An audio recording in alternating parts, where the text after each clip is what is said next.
नमस्कार दोस्तों, स्वागत है आपके अपने YouTube चैनल पर। आज हम आपके लिए वरुथनी एकादशी व्रत कथा लेकर आए हैं। कथा सुनाने से पहले आपसे निवेदन है कि हमारे चैनल को सब्सक्राइब करें और बेल आइकन को दबाना ना भूलें ताकि आपको हमारे सभी वीडियो की नोटिफिकेशन मिलती रहे। अगर आप भी भगवान श्री कृष्ण के भक्त हैं तो कमेंट सेक्शन में जय श्री कृष्णा जरूर लिखें। तो आइए शुरू करते हैं। अर्जुन ने कहा, हे प्रभु, वैशाख माह के कृष्ण पक्ष की एकादशी का क्या नाम है तथा उसका क्या विधान है और उससे किस फल की प्राप्ति होती है, सो कृपा पूर्वक विस्तार से बताएं। अर्जुन की बात सुन श्री कृष्ण ने कहा, हे अर्जुन, वैशाख माह के कृष्ण पक्ष की एकादशी का नाम वरुथनी एकादशी है। ये सौभाग्य प्रदान करने वाली है। इसका उपवास करने से प्राणी के समस्त पाप नष्ट हो जाते हैं। यदि इस उपवास को दुखी सधवा स्त्री करती है तो उसे सौभाग्य की प्राप्ति होती है। वरुथनी एकादशी के प्रभाव से ही राजा मांधाता को स्वर्ग की प्राप्ति हुई थी। इसी प्रकार धुंधुमार आदि भी स्वर्ग को गए थे। वरुथनी एकादशी के उपवास का फल 10 सहस्र वर्ष तपस्या करने के फल के समान है। कुरुक्षेत्र में सूर्य ग्रहण के समय जो फल एक बार स्वर्ण दान करने से प्राप्त होता है, वही फल वरुथनी एकादशी का उपवास करने से प्राप्त होता है। इस व्रत से प्राणी इहलोक और परलोक दोनों में सुख पाते हैं, वह अंत में स्वर्ग के भागी बनते हैं। हे राजन, इस एकादशी का उपवास करने से मनुष्य को इहलोक में सुख और परलोक में मुक्ति प्राप्त होती है। शास्त्रों में कहा गया है कि घोड़े के दान से हाथी का दान श्रेष्ठ है तथा हाथी के दान से भूमि का दान श्रेष्ठ है।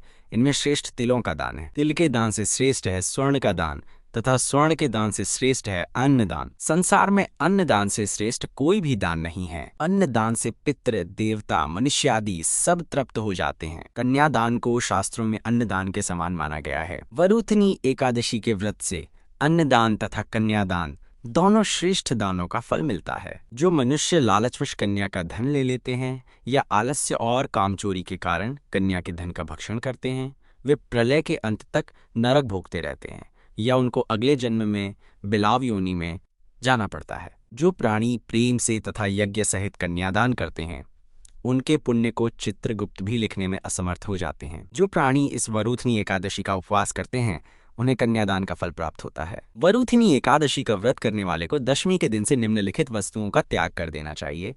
कांसे के बर्तन में भोजन करना, मांस, मसूर की दाल, चना, कोदों, शाक, मधु, शहद, दूसरे का अन्न दूसरी बार भोजन करना। व्रती को पूर्ण ब्रह्मचर्य से रहना चाहिए। रात को सोना नहीं चाहिए, अपितु सारा समय शास्त्र चिंतन तथा भजन कीर्तन आदि में लगाना चाहिए। दूसरों की निंदा तथा नीच पापी लोगों की संगत भी नहीं करनी चाहिए। क्रोध करना या झूठ बोलना भी वर्जित है। तेल तथा अन्न भक्षण की भी मनाही है। हे राजन, जो मनुष्य इस एकादशी का व्रत विधान पूर्वक करते हैं, उन्हें स्वर्गलोक की प्राप्ति होती है। अतः मनुष्य को निकृष्ट कर्मों से भयभीत होना चाहिए। इस व्रत के महात्म को पढ़ने से 1 सहस्र गौदान का पुण्य प्राप्त होता है। इसका फल गंगा स्नान करने के फल से भी अधिक है। कथासार, सौभाग्य का आधार संयम है। प्रत्येक परिस्थिति में सभी प्रकार से संयम रखने से मनुष्य के सुख और सौभाग्य में वृद्धि होती है। यदि प्राणी में संयम नहीं है तो उसके द्वारा किए गए तप, त्याग तथा भक्ति पूजा आदि सभी व्यर्थ हो जाते हैं। कथा समाप्त। यदि आपको कथा पसंद आया हो तो ज़्यादा से ज़्यादा शेयर करें और इसी तरह आगे भी कथाएं सुनने के लिए हमारे चैनल को सब्सक्राइब करना न भूलें।